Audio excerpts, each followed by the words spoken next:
Hello, this is Mr. Raike, and as always, my goal is to help raise your confidence in math. Here I have an example where we are being asked to solve for the missing side of this right triangle. Whenever you're asked to solve for the missing side of a right triangle, you always want to refer back to the acronym SOHCAHTOA. Okay, so, which means SOH,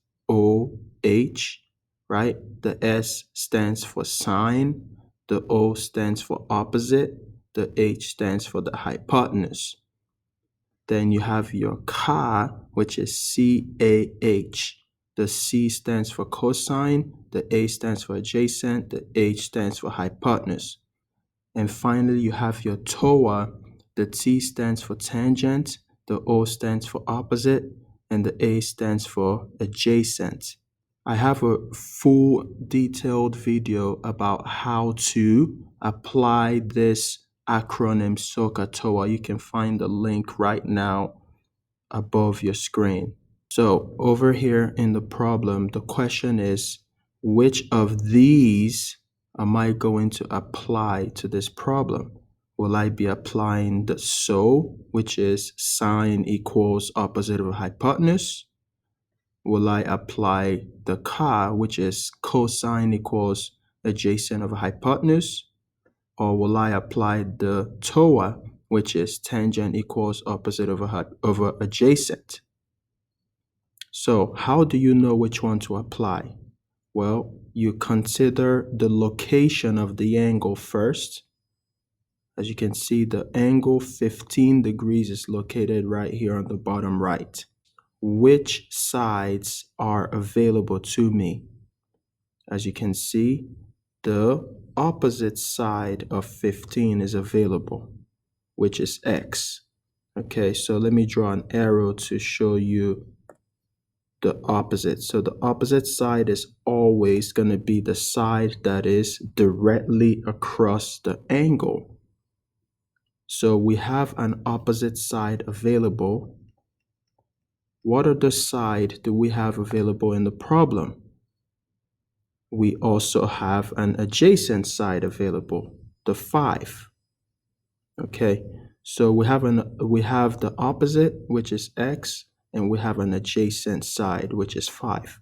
Again, I know that a lot of students get confused with knowing which one is the opposite and which one is the adjacent. In the video that I made about SOHCAHTOA, it tells you how to know which one is the opposite and which one is the adjacent. So as we said, we have an opposite and we have an adjacent available on the triangle. So if you consider these three relationships, you will notice that the TOA is the one that has everything we need, because the TOA requires you to have the opposite, right, which is the O, and it also requires you to have the adjacent, which is the A. Notice that the SO and the CA require you to have the hypotenuse. Both of them require you to have the hypotenuse. And unfortunately, in our problem, there is no hypotenuse given. So that leaves us with the TOA, because we're given the opposite side of the angle, which is the x, and we're also given the adjacent side of the angle, which is the 5. So we're going to use this information to then set up our equation. So we're going to say that the tangent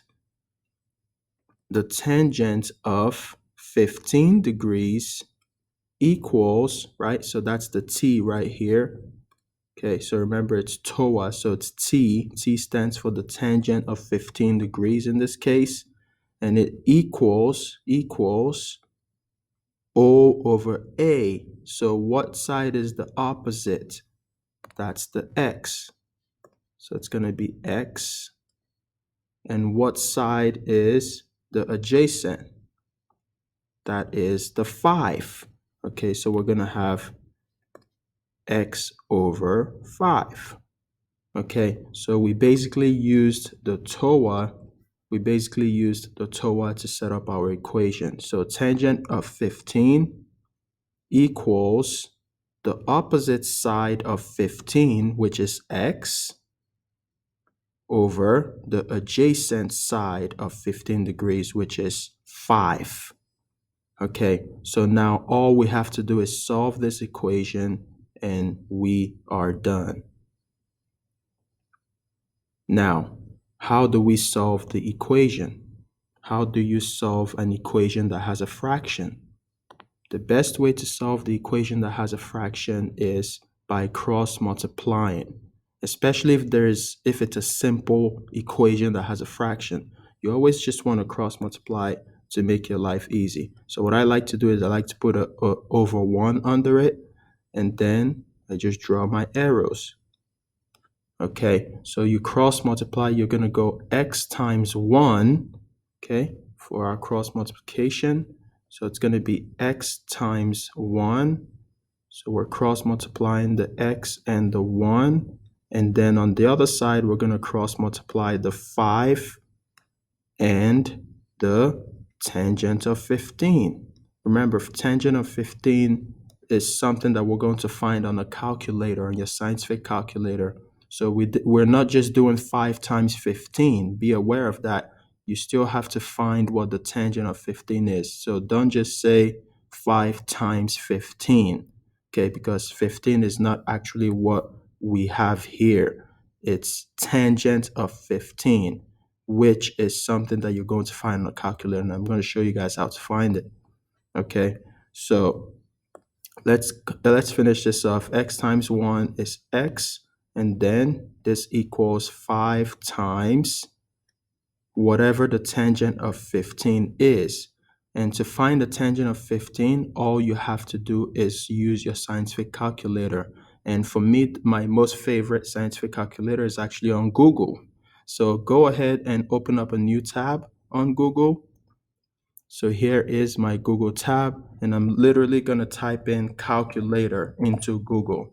Okay, search calculator on Google, and it will pull up a perfect scientific calculator for you.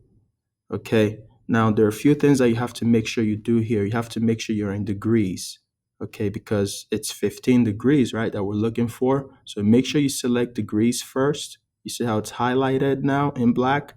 Then just go ahead and type in tangent, which is TAN, of 15. That's all you have to do. You can close the parenthesis or you can leave it open. Okay, now hit equal. So tangent of 15 equals, boom, 0.2679. I like to go like 4 decimal places in personally. So I'm going to go ahead and write that in the problem. 0.2679. Okay. Now that we have that, we can finish out the problem. We just have to now multiply those two things together. So what is 5 times, because remember there's an invisible multiplication here, right? Because we were cross multiplying, remember? We cross multiplied. We did tangent of 15 times 5, right? Tangent of 15 times 5, and we just found out that the tangent of 15 is 0.2679. So let's multiply 0.2679 by 5. So I'm going to go back to Google Calculator now. 0.2679 times 5, and that gives me 1.3. I'm just going to leave it at 1.3. Okay, again, I'm just rounding it off aggressively. So this is 1.3. Okay, so that tells me that the length of this x here, okay, the x that we were looking for earlier, equals 1.3, right? Approximately 1.3. All right. So this is how you solve for the missing side of a right triangle. Hopefully you guys find it helpful. I'm going to do a couple more examples in some future videos. All right. Thank you guys for watching. I hope you liked this video. And if you do, be sure to subscribe and hit that like button so that more people can see this video and so that I can make more videos for you guys. Thank you, and I hope you have a good rest of your day.